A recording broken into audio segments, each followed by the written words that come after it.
kita akan membahas mengenai Indonesia bersinar tanpa narkoba. Tentunya juga sudah hadir yang nanti kita akan ngobrol-ngobrol bareng narasumber kita pagi hari ini, yaitu Mas Dwi Kunto Permadi selaku Sekjen Lembaga Anti Narkoba yang sudah hadir di Studio 2 TVRI. Langsung saja kali ya kita panggilkan Mas Dwi. Mas Dwi, apa kabar? Sehat. Baik, sehat. Terima kasih juga pemirsa Jendela Negeri. Tentunya juga terima kasih sudah hadir di Studio TVRI ya Mas Dwi. Mas Dwi, ini hari ini kan tanggal 26 Juni ini diperingati Hari Anti Narkoba ya. Sebetulnya kan masih banyak tentunya permasalahan-permasalahan, apalagi ini bagi anak muda, generasi muda untuk memerangi narkoba ini. Sejauh ini sampai saat ini sudah baguskah tentunya yang dilakukan oleh teman-teman atau pihak-pihak terkait untuk memerangi narkoba? Oke, sebelumnya saya Dwi Kunto Permadi dari Lembaga Anti Narkotika, mewakili dari Ketua Umum, saya sendiri sebagai Sekretaris Jenderal, menyampaikan dulu untuk Hari Anti Narkoba Internasional ini, semoga negara kita semakin lebih tercegah dari segala implikasi bahaya narkotika yang sudah semakin mewabah. Apalagi Presiden Jokowi juga sudah menyampaikan negara kita darurat narkoba. Sehingga pencegahan-pencegahan yang sudah dilakukan berbagai entitas termasuk lembaga anti narkotika yang sudah ada kepengurusannya dari Papua sampai Aceh, bahkan sampai ke tingkat kecamatan, kelurahan, dan RT RW, menjadikan kami semakin lebih mengetahui seberapa jauh tingkat bahaya narkoba ini yang sudah mewabah di negara kita ini. Mungkin ini juga menimpa di dunia internasional, tapi kita konsentrasi penuh di negara kita Indonesia yang sudah dicanangkan darurat narkoba. Seperti Undang-Undang Nomor 35 Tahun 2009 sendiri sudah dicanangkan. Narkoba ini sudah seperti menggerogoti sendi-sendi kehidupan bangsa dan juga tentunya akan mempengaruhi keberlangsungan masa depan bangsa kita yang khususnya ditimpakan ke para generasi muda ini yang banyak teridap atau terimplikasi kena bahaya narkoba. Oke, ini kan Mas Dwi mengatakan bahwa memang Presiden Jokowi juga mengatakan kita nih sedang darurat narkoba.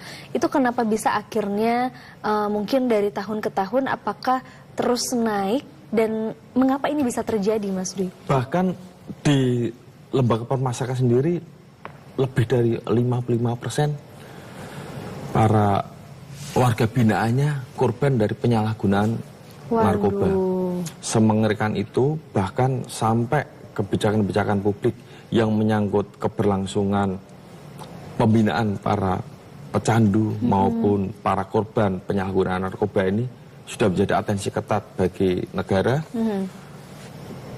Ada kalanya pembinaan dari awal inilah lembaga-lembaga seperti kami, Lembaga Anti Narkotika, terus menggaungkan, terus dalam program bersih narkoba ini kami mencanangkan di berbagai sendi-sendi komunitas di masyarakat, baik tingkat RT, RW, kelurahan, kecamatan, bahkan di komunitas-komunitas yang kami galang dari acara-acara penyalahgunaan anti narkotika ini dengan berbagai event yang terkait, misalnya dari event musik, dari event pembuatan film, bahkan film sendiri yang menjadi parameter peredaran narkoba sendiri sudah banyak dijadikan topik di dalam pencegahan narkoba ini. Mungkin itu yang bisa kami sampaikan awal-awal. Terlebih kan kita mengetahui sendiri bahwa para public figure yang menjadi sorotan hampir seminggu sekali ada. Baik eranya Steve Immanuel yang kena hukuman mati, eranya vokalisnya salah satu band yang juga kena. Kemarin ada lagi nih yang baru-baru nih. Barusan lagi juga sudah menjadi rahasia publik juga. Virgon yang religius itu juga terimbas juga. Baik, ya Mas Dwi, kita tahan dulu dan pemirsa kita sampaikan kepada Anda juga boleh bergabung bersama kita di sini melalui WhatsApp interaktif kita di 0858 1007 5377 dan selanjutnya kita akan berkunjung ke beberapa daerah Indonesia dalam segmen reportase berikut ini.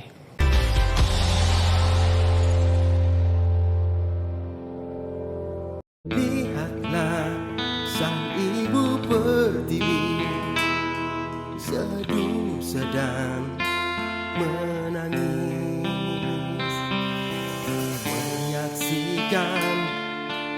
putra-putri bangsa terancam bahaya narkoba.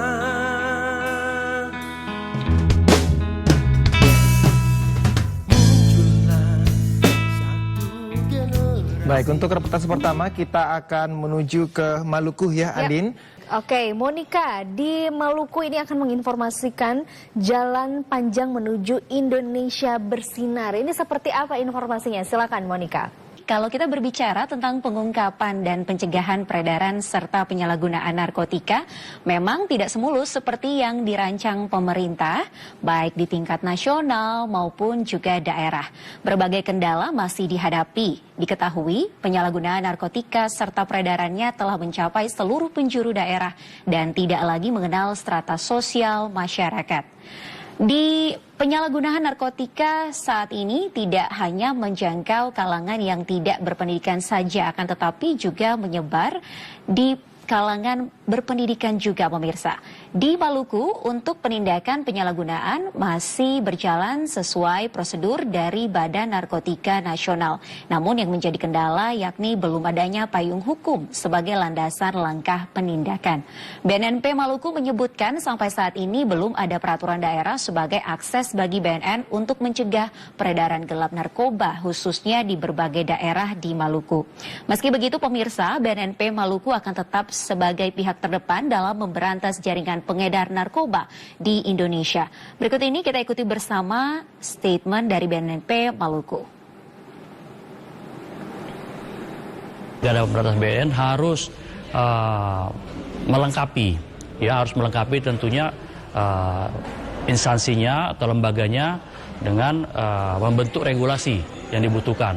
Karena regulasi terkait dengan upaya pencegahan dan pemberantasan ini akan berkelanjutan dengan berdampak dengan penyusunan rencana aksi dan penganggaran. Nah, otomatis dengan disusunnya rencana aksi dan penganggaran akan terbentuk suatu program secara terstruktur yang dapat melaksanakan tahapan-tahapan kegiatan pencegahan maupun pemberantasan narkoba secara masif.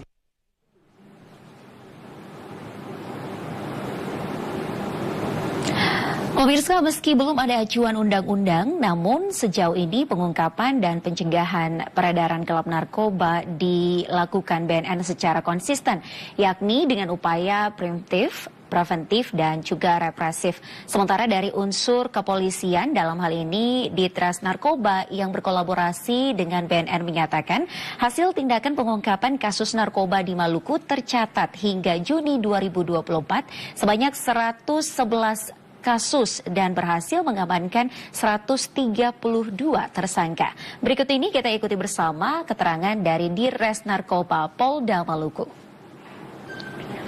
Pengungkapan kasus narkoba dari Januari sampai dengan Juni di tahun 2024 ya, itu sekitar kita mengungkap sebanyak 111 kasus ya, dengan jumlah tersangka sebanyak 132 tersangka. Ya, ini sampai dengan bulan Juni saja kami sudah bisa sampai dengan 111 kasus. Ini termasuk dengan Polres di jajaran juga. Oke. Sementara itu, guna mendukung upaya pencegahan dilakukan dari level yang paling kecil, yakni dari tingkat desa. Langkah nyata pencegahan dilakukan aparatur Desa Galala, Kecamatan Sirimau, Kota Ambon. Langkah pencegahan dilakukan dengan berbagai hal, mulai dari kampanye hingga pengalokasian dana desa demi tercapainya tujuan desa bebas narkoba. Desa Galala tidak berjalan sendiri, pemirsa, namun juga melibatkan berbagai pihak, khususnya BNNP Provinsi Maluku. Dan berikut ini kita ikuti bersama keterangan dari Kepala Desa Galala. Dalam penyalahgunaan narkoba ini juga kami Desa Galala tidak diam. Karena kami punya kegiatan-kegiatan, kami membantu pemuda-pemuda lewat sanggar-sanggar, sanggar Wairuhu yang kita punya di Desa Galala supaya mereka pemuda-pemuda ada kegiatan. Selain itu juga kita punya pemberdayaan. Pemberdayaan ini kita berikan bantuan kepada pemuda-pemuda mandiri. supaya mungkin mereka ada kegiatan ya. Tidak mungkin Maluku bisa ada, tidak bisa bergabung dengan NKRI. Sebagai bentuk pertanggungjawaban kemanusiaan, upaya pencegahan dan pemberantasan terhadap penyalahgunaan dan juga peredaran gelap narkoba perlu dilakukan secara komprehensif dan multidimensional, sehingga anggapan penyalahgunaan dan peredaran narkoba bukan hanya masalah pemerintah saja, melainkan masalah yang harus ditanggulangi oleh semua pihak secara bersama-sama. Dengan berbagai langkah pula terus dirancang agar pencegahan peredaran narkoba berjalan efektif dengan tujuan mewujudkan generasi emas di tahun 2025. Generasi Indonesia yang bersinar, bersih dari narkoba. Demikian yang dapat kami laporkan dari Maluku. Kini kembali ke Jakarta. Silakan Andi dan Akbar. Ya, jadi memang tantangan ini harus dihadapi semua pihak ya, bukan cuma satu pihak saja untuk memerangi narkoba. Monika, terima kasih, selamat bertugas kembali. Ya, kita ke Mas Dwi Adi lagi ya. Adi, ya. Mas, kalau kita melihat ini tadi dari Maluku mengatakan bahwasanya jalan panjang menuju Indonesia tanpa narkoba atau bersinar seperti itu. Ini efeknya sangat bahaya, bisa menyebabkan lost generation untuk generasi muda kita. Apalagi memang ini menyasar generasi muda, Mas. Apa sih menjadi tantangan sebenarnya, kenapa kemudian peredaran narkoba ini semakin hari kalau kita lihat di media juga ini semakin bertambah peredarannya? Apa menjadi tantangan utama sebenarnya, Mas? Tantangan utama adalah sinergitas para pihak yang mungkin bagi sebagian orang yang menganggap ini masih cukup belum maksimal. Tetapi bagi kami, lintas institusi maupun lintas komunitas, kami selalu berupaya keras menutup pintu-pintu peredaran, memperkecil ruang gerak para pengedar, dan juga penyuluhan serta penyampaian informasi-informasi bahaya narkoba ini semasif mungkin. Dengan kepengurusan kami dari tingkat provinsi sampai ke tingkat RT RW juga kami garap betul, karena narkoba ini minimal itu penyelamatan kepada lingkungan sekitar. Yang pertama keluarga, yang kedua saudara, yang ketiga tetangga, yang keempat sohib atau kawan terbaik. Itu langkah awal yang cukup bisa mempersempit ruang gerak peredaran narkoba. Karena narkoba demand-nya sangat tinggi, keuntungan profit marginnya sudah sangat mengerikan. Ibarat kata orang berbelanja sabu itu 1 gram 1 juta, bisa dia jual sampai 100%. Keuntungannya bisa sampai 2 juta per gram.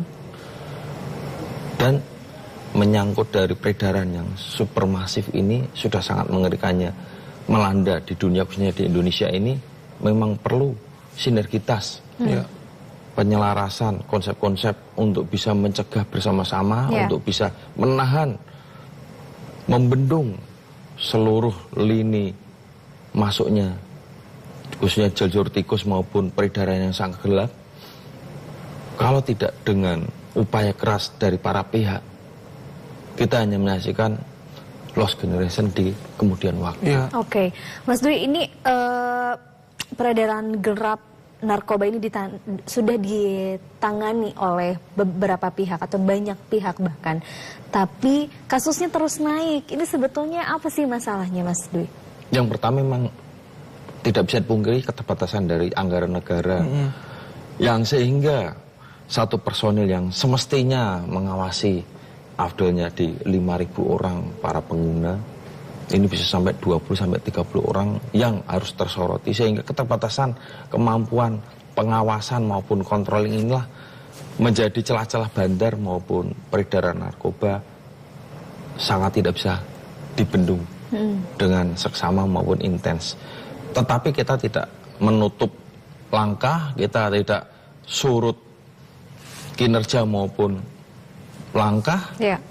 Semua ini tetap kita berupaya menanamkan pemahaman bahwa narkoba itu tidak hanya merusak diri sendiri, tetapi juga keluarga, lingkungan, nama baik, serta jasmani dan rohani kita. Seperti kita tahu, kasus-kasus besar narkoba hingga sampai pembakaran kasus yang ada di Sulawesi itu sampai satu keluarga hanya karena satu bandar yang berhutang sampai 10 juta, tapi satu keluarga yang dihabisin betul, dibakar satu rumah, meninggal semua pulang. sehingga kena hukuman mati semua. Boleh memang kasus-kasus mutilasi mengerikan yang ada di Jogja itu, itu juga dalam posisi sedang menghisap narkoba sehingga dia memutilasi semengerikan itu, sepsikopat itu. Wow, jadi memang tentunya harus terus diinformasikan, digalakan begitu ya terkait bahaya narkoba ini bagi generasi muda, karena memang biasanya yang terjadi adalah akibat pergaulan bebas ataupun masalah ekonomi, misalnya, gitu. Karena cukup menggiurkan Andian, kalau kita cuma mengantar dapat berapa juta tadi Pak ya. Jadi gini, posisi kalau menyangkut ekonomi justru pemakainya itu sudah bercampur dengan berbagai kalangan. Orang yang berpendidikan, orang yang berkecukupan, rentan sekali juga terkena narkoba. Karena hal-hal yang menyangkut narkoba itu sangat bisa konon menunjang produktivitas, menunjang kreativitas dan lain-lain, apalagi di kalangan musisi maupun seniman. Itulah yang menjadikan narkoba ini sudah masuk ke semua kalangan. Tidak hanya di golongan usia, tidak hanya di golongan jenjang pendidikan maupun jenjang karir, hampir di semua kalangan sudah terkena semua. Anak-anak dewasa, orang kurang beruntung kemampuan finansialnya maupun orang yang sangat mapan, semuanya sudah terkena. Cuman negara kita semestinya tidak berpragmatis lagi, tidak hanya berretorika kembali. Ini action ya. Ini untuk keberlangsungan Indonesia emas. Baik, Mas Dwi, kita tahan dulu karena kita harus jeda. Jadi jangan kemana-mana, tetap bersama kami di Jendela Negeri.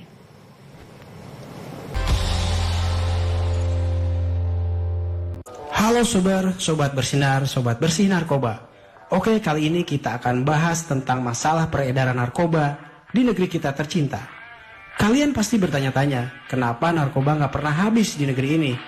Rumusnya sederhana, di mana ada demand, di situ pasti ada supply. Artinya, di mana ada permintaan narkoba yang tinggi, maka di situ ada pasokan yang melimpah dari para bandar narkoba. Nah, menurut hasil survei nasional penyalahguna narkoba tahun 2021 disebutkan bahwa angka prevalensi penyalahgunaan narkoba sebesar 1,95%. Artinya, ada 3,6 juta jiwa yang terpapar narkoba. Dengan angka seperti itu, sudah pasti negara ini jadi pangsa pasar para bandar. Nah, di masa pandemi yang penuh dengan pengetatan di sana-sini, ternyata para bandar tetap saja mencari celah untuk memasok barang halalnya ke negeri ini. Salah satu cara yang mereka gunakan adalah mengirimkan narkoba melalui paket. Nah, sepanjang Juli 2022, setidaknya ada 4 kasus pengiriman narkoba lewat paket yang berhasil diungkap oleh BNN, yaitu berupa ganja dengan jumlah yang sangat besar. Ngomong-ngomong soal paket nih sober, kalian harus hati-hati ya. Jangan sembarangan nerima paket di rumah kalau kita tidak memesannya. Karena itu bisa jadi akal-akalan sindikat untuk memanfaatkan alamat kamu sebagai tujuan pengiriman narkoba. Oke, terima kasih pemirsa Jendela Negeri masih bersama kami. Tentunya juga masih bersama dengan Mas Dwi Ardi selaku Sekjen Lembaga Anti Narkoba yang betul tentu sekali pagi hari ini sangat menarik banget ya Akbar, karena tentu kita juga harus tahu bagaimana sih, dan ya tadi kita sudah berbicara sudah banyak banget generasi ataupun kalangan-kalangan yang sudah terkena dampak dari narkoba begitu. Oke, sebelum kita lanjut ke Mas Dwi lagi, di sana sudah ada Rizky Budiman di Sulawesi Tengah nih yang akan menginformasikan terkait peringatan Hari BNNP Sultan Komitmen Berantas Adiksi Narkoba. Ya, Rizky silakan informasinya. Iya, baik. Memang sampai dengan saat ini pihak Badan Narkotika Nasional Provinsi Sulawesi Tengah terus melakukan upaya pemberantasan kasus narkoba di wilayah Provinsi Sulawesi Tengah. Dan di hari peringatan Hari Anti Narkoba ini memang pihak BNN Provinsi Sulawesi Tengah memiliki beberapa kebijakan dalam melakukan pemberantasan narkotika, seperti mencegah penyalahgunaan kasus narkoba, melakukan sosialisasi, pemberdayaan masyarakat, dan juga upaya rehabilitasi. Dan pada beberapa pekan sepekan terakhir, memang pihak Badan Narkotika Nasional Provinsi Sulawesi Tengah telah melakukan upaya pemberantasan dengan melakukan razia di beberapa tempat yang dianggap memang menjadi kampung narkoba di wilayah Kota Palu. Dan memang dari hasil razia tersebut, pihak BNN Sulawesi Tengah bersama dengan pihak Polda atau Brimob Polda Sulawesi Tengah telah berhasil mengamankan sebanyak 20 lebih orang yang menjadi bandar dan juga pengguna narkoba di wilayah Kota Palu, Provinsi Sulawesi Tengah sendiri.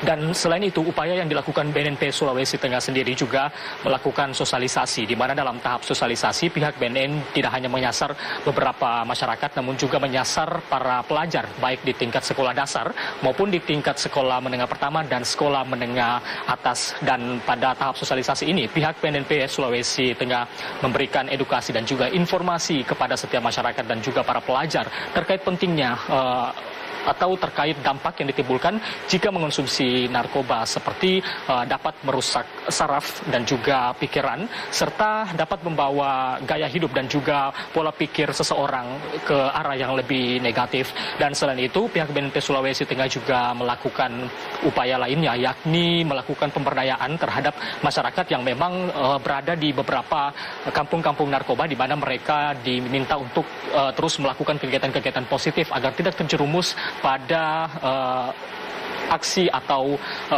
narkoba ini. Dan pemirsa, untuk mengetahui informasi selengkapnya, berikut kita dengarkan kutipan wawancara kami dengan Mas Nawati Rahman selaku PLT Kepala BNN Sulawesi Tengah. Nah, untuk di Sulawesi Tengah sendiri di 2019 hasil survei itu mengatakan bahwa kita berada di level atau peringkat keempat secara nasional untuk penyalahgunaan narkotika. Kurang lebih kalau tingkat nasional itu 1,80% prevalensi untuk tingkat nasional, sementara kita di Sulawesi Tengah 2,4. Artinya memang kita berada benar-benar sangat prihatin untuk penyalahgunaan di Sulawesi Tengah. Nah, dari 2,4 itu dari jumlah penduduk berarti kurang lebih 52.341 orang yang sudah terpapar narkotika dan butuh untuk kita berikan layanan rehabilitasi. Iya, selain upaya pencegahan kasus narkoba dan juga upaya sosialisasi serta pemberdayaan, pihak BNNP Sulawesi Tengah juga mengoptimalkan tahap rehabilitasi, di mana dalam tahap rehabilitasi ini BNN Sulawesi Tengah sendiri melakukan itu untuk mengurangi angka kasus narkotika di wilayah Provinsi Sulawesi Tengah, karena BNN menilai memang upaya rehabilitasi yang optimal dapat mengurangi permintaan narkotika di wilayah Provinsi Sulawesi Tengah. Dan memang sampai dengan saat ini fasilitas rehabilitasi yang dimiliki oleh BNN Sulawesi Tengah sendiri hingga saat ini masih minim. Namun meski begitu, persentase keberhasilan yang dilakukan oleh BNNP Sulawesi Tengah dalam melakukan rehabilitasi berada di angka 80%. Di mana dalam tahap rehabilitasi ini pihak BNNP Sulawesi Tengah melakukan rawat inap bagi para pecandu narkoba yang memang dinilai berat, sehingga fasilitas rawat inap yang akan dilakukan oleh BNNP Sulawesi Tengah sendiri adalah dengan merujuk para pasien yang pengguna narkoba berat ke beberapa fasilitas rehabilitasi yang berada di luar Provinsi Sulawesi Tengah. Sementara untuk pengguna narkoba yang memang terbilang ringan dan sedang, mereka hanya dilakukan rawat jalan dengan sistem diberikan konseling. Dan pemirsa, untuk mengetahui informasi selengkapnya kembali terkait seperti apa rehabilitasi yang dilakukan oleh pihak Badan Narkotika Nasional Provinsi Sulawesi Tengah sendiri, berikut kita dengarkan kutipan wawancara kami dengan Sri Ningsi selaku konselor adiksi BNNP Sulawesi Tengah.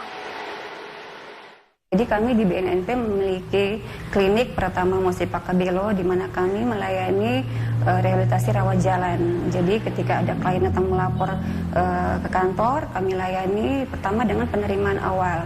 Jadi kami mengecek dulu, kemudian kami lakukan screening, itu untuk mengetahui sejauh mana tingkat pemakaian klien. Klien akan dilakukan pemeriksaan fisik, kemudian dilakukan asesmen lanjutan untuk mengetahui apakah tingkat permasalahan klien seperti apa. Alhamdulillah sejauh ini setiap tahun target kami melebihi malah. Jadi misalnya target kami tahun lalu yang 180 tercapai 306.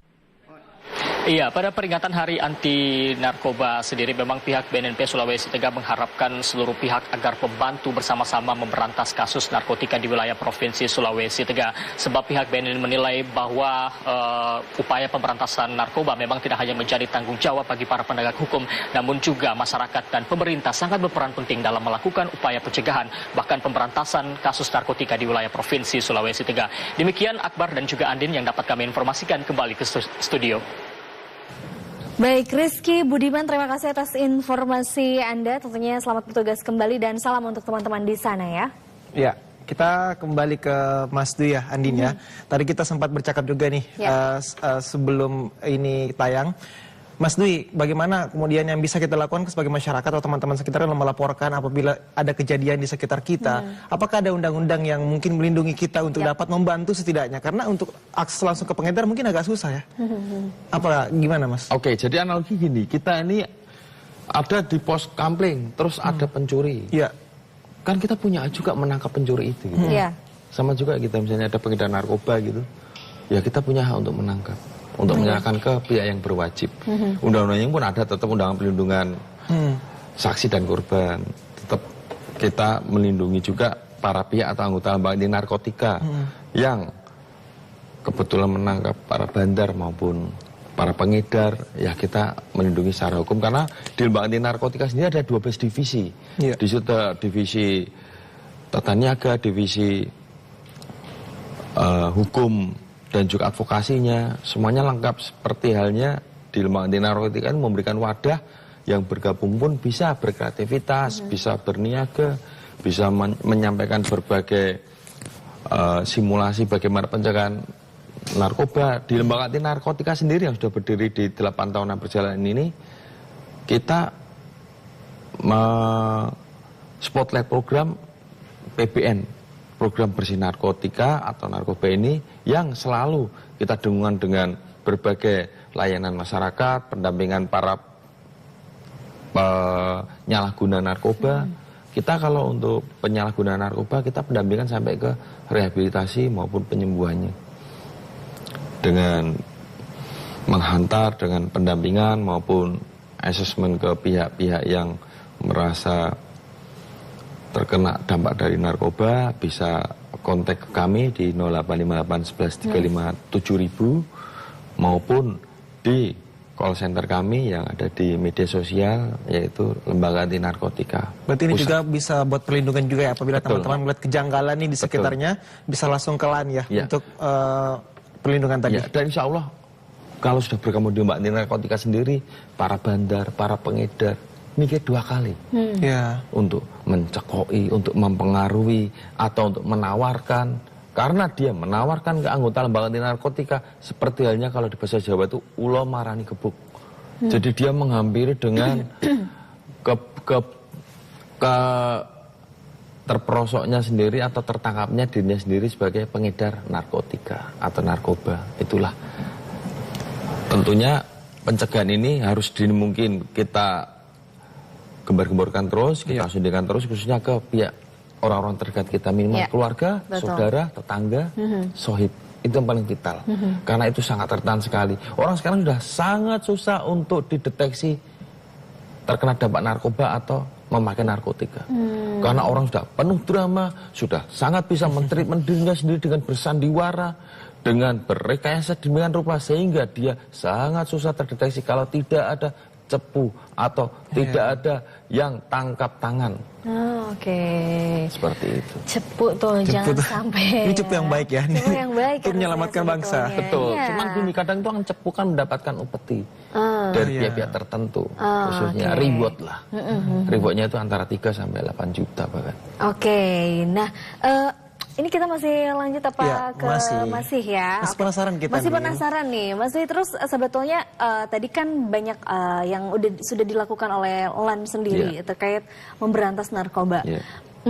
Selain tadi teman-teman pemirsa yang ada di rumah juga bisa menginformasikan ke nomor yang tadi ke pihak LAN.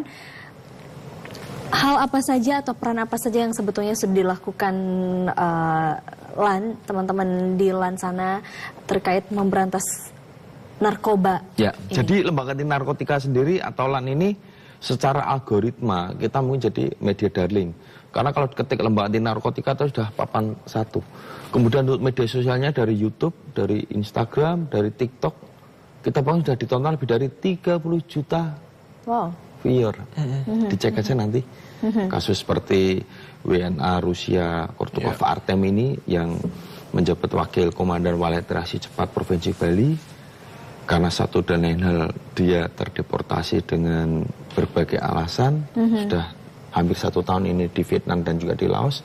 Beliau sangat aktif dalam pencegahan narkotika di Provinsi Bali, merokok juga enggak, apalagi memakai narkoba.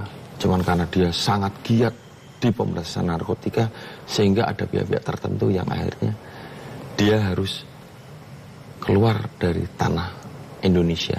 Meskipun dia sudah mu'alaf dan juga beristri orang Banyuwangi, semoga banyak diatensi oleh para pihak. Genap di 12 bulan ini, Kortukov Artem salah satu pegiat narkotika di Provinsi Bali akhirnya kena imbas betul. Karena kita tidak bisa mungkiri ketidakberdayaan di berbagai kalangan ini, karena antara demand pengguna aparat negara kita ini mungkin berkisar di angka 1 jutaan aparaturnya, pemakai pengedarnya di 5-10 kali lipatnya. Seperti itu. Betapa ini menjadi PR besar bahwa narkoba sudah menjadi penjajahan mutakhir, mengalahkan COVID maupun perang nuklir sekalipun. Bukan lagi angkat senjata ya. Betul. Karena yang diserang otak, hati, dan juga kemaslahatan kepribadian umat manusia. Dan ini juga merupakan kejahatan kedua di dunia ya, yang tentunya betul tadi kita harus perangi ini semua ya. Dan bukan hanya LAN tapi kita semua. Kita kembali lagi Mas Dwi, ini kan bukan hanya LAN nih, tapi kita semua memerangi. Lalu solusi apa yang konkret yang bisa kita lakukan untuk kemudian bersama memerangi narkoba di Indonesia ini? Yang terpenting untuk yang sekarang ini, negara betul-betul super serius menganggap peredaran narkoba yang sudah darurat, narkoba yang canangkan Bapak Presiden Jokowi diatensi berbagai pihak. Tidak hanya secara sporadis, tidak hanya pragmatis, tidak hanya retoris, tetapi betul-betul diterjunkan ke lapangan para pihak ini yang berkompeten untuk pencegahan, untuk penangkapan, maupun untuk penyuluhan bahwa narkoba ini sudah sangat mengerikan, menjajah negara Republik Indonesia. Terus yang kedua, kita lindungi keluarga kita terdekat dulu, baru kita memerlukan yang jauh-jauh. Dalam artian peredaran yang lebih masif di luar sana. Yang terpenting orang-orang di sekeliling kita dulu. Begitu. Diri kita dan sekeliling kita dan tentunya diri kita sendiri ya harus bisa lebih aware juga, bisa mengingatkan kalau. Tapi itu tadi. Nah ini pastinya penasaran juga hukum untuk pengedar, pemakai. Sejauh ini di Indonesia apakah sudah cukup menurut pengedar dan pemakai? Kalau mengacu Undang-Undang 356 tahun 2009 sudah sangat super ketat. Indonesia dengan hukuman matinya apabila peredarannya sudah dianggap mereka atau oknum tersebut mengedarkan dengan seksama, dengan bukti otentik, dan para pemakai atau penyalahguna narkoba yang menjadi korban sudah terlihat dengan sebaik-baiknya melalui BNN maupun pihak-pihak lain. Kalau negara kita secara klausa-klausa pasal-pasal hukumnya sudah sangat cukup memadai. Cuman memang ketegasan para pihak inilah dan kesinergitas para entitas pemangku kebijakan di negara kita inilah yang bisa mencegah, bisa membentengi maupun mengurung, mempersempit ruang gerak peredaran narkoba di Indonesia ini untuk bisa betul-betul ditahan. Kalau untuk dimusnahkan sangat muskil karena celah-celahnya sangat lebar buahnya, dan ini bisnis yang mengerikan. Aku juga pernah tahu ada informasi yang terkait ini loh, itu anak-anak lewat apa permen. Betul. Jadi medianya sekarang tidak wujud cair, tidak wujud kristal, tidak wujud berbagai rupa, sudah menyusup ke berbagai. Baik, Mas Dwi kita tahan dulu. Kita tahan dulu karena kita harus ke Bengkulu nih, Andin dan Mas Dwi. Sudah rekan kita di sana Irfan Fajri. Oke, baik. Irfan, silakan informasi Anda terkait penyalahgunaan narkoba didominasi generasi muda. Baik pemirsa, memperingati Hari Anti Narkoba Internasional atau HANI yang jatuh pada tanggal 26 Juni 2024, Badan Narkotika Nasional Provinsi Bengkulu bertemakan masyarakat bergerak bersama melawan narkoba yang Indonesia bersinar.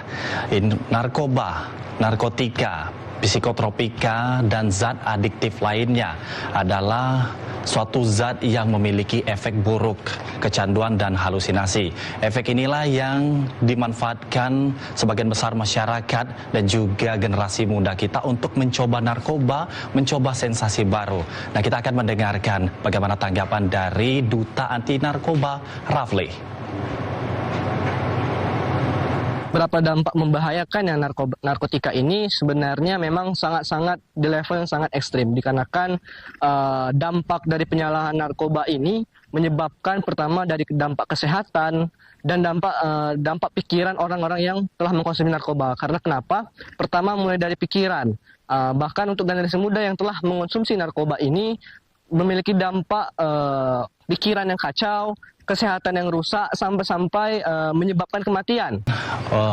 Generasi muda kita, fase generasi muda kita, di antara fase remaja, di antara fase anak-anak dan dewasa, di mana fase ini masyarakat khususnya remaja banyak mencoba sensasi baru, hal-hal baru, dan mencoba untuk menggunakan narkoba. Hal ini berkaitan dengan dorongan dari teman-teman terdekat untuk menggunakan narkoba. Untuk itu, bagaimana peran dari orang tua sangat penting sekali agar masyarakat dan generasi muda kita tidak terjerumus kepada narkoba. Ini tidak pandang bulu pastinya karena tidak melihat siapa dia, dan kemungkinan itu bisa sendiri datang dari keluarga kita sendiri. Untuk itu kita semua pihak tidak dapat memandang ini hal-hal yang sepele, dan jangan pernah kita cuek terhadap apabila ada kejadian penyalahgunaan narkoba. Dan pastinya kalau ada terjadi penyalahgunaan narkoba, kita semua wajib untuk bergerak. Paling tidak kita dapat memberikan atau menyampaikan tentang penyalahgunaan ke petugas-petugas terdekat.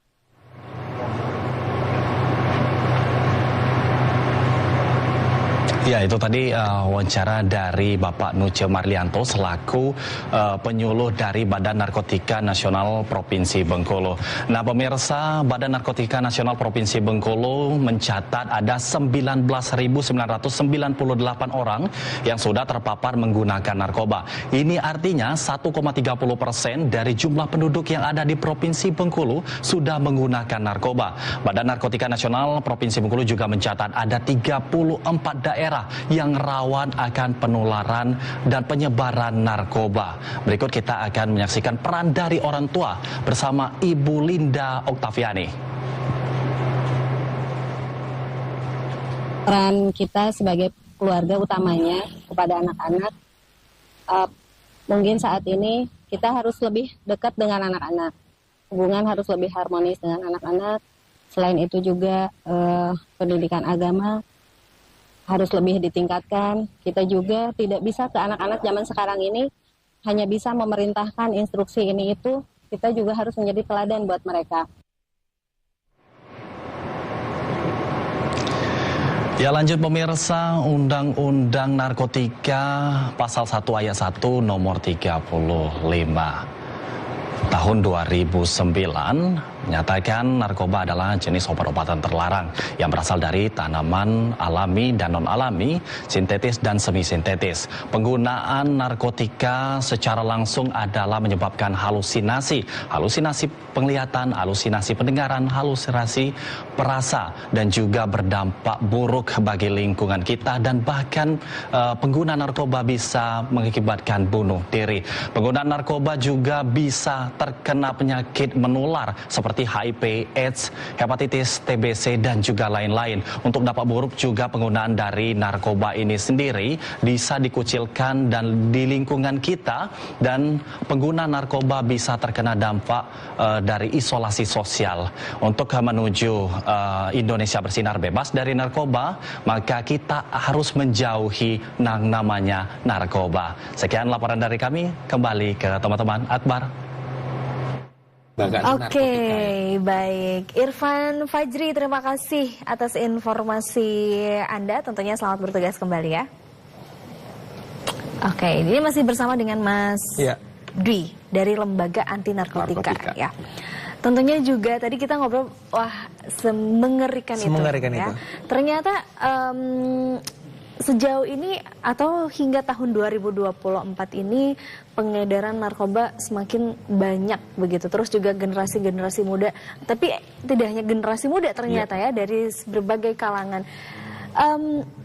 Targetnya di tahun ini atau misalkan tahun depan akan turunkah atau gimana dari teman-teman LAN sendiri? Secara algoritma maupun statistik, negara punya harapan besar para pengguna ini tersembuhkan, para pengedar ini tertangkapi, dan juga peredaran narkoba hasil dari tangkapan juga menurun dengan drastis. Harapannya kan seperti itu. Cuma kan ini menjadi PR besar kan, harus berbagai pihak sinergitas ini harus terformulakan dengan baik, baik dari undang-undangnya juga mungkin ada perubahan-perubahan klausa kembali untuk bisa memperketat jaringan peredaran maupun untuk bisa menghukum seberat-beratnya kembali. Bahkan kalau di Singapura itu di atas 1 kilo sudah dipastikan hukuman mati.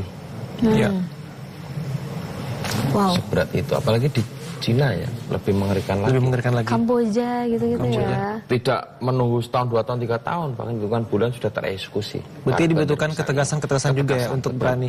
Baik, Mas Dwi, terakhir nih, singkat Mas Dwi, harapannya dan juga apa yang pengen Mas Dwi lakukan terkait untuk memerangi narkoba di Indonesia ini? Yang penting, yang terutama di sini adalah pendidikan dari keluarga, lingkungan.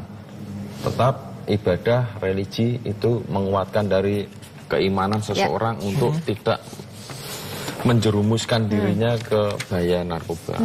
Tapi yang terpenting adalah para penggerak kebijakan di negeri ini untuk tidak setengah-setengah kembali bahwa narkoba ini sudah sangat mengerikan, sudah sangat genting, sudah sangat darurat di negara Republik Indonesia.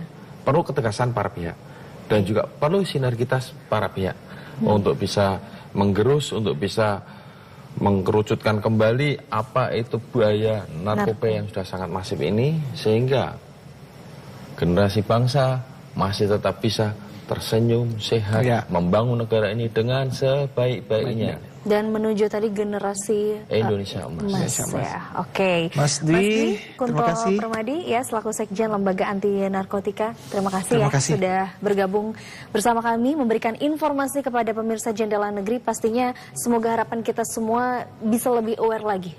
Terima kasih untuk para pemirsa Jendela Negeri juga. Semoga keluarga Anda terselamatkan dari bahaya narkoba sehingga bisa melanjutkan keberlangsungan hidup dengan sebaik-baiknya. Sekali lagi terima kasih Mas Dwi. Terima kasih sama-sama. Terima kasih diundang di TVRI Pusat Jakarta. Siap. Terima kasih ya.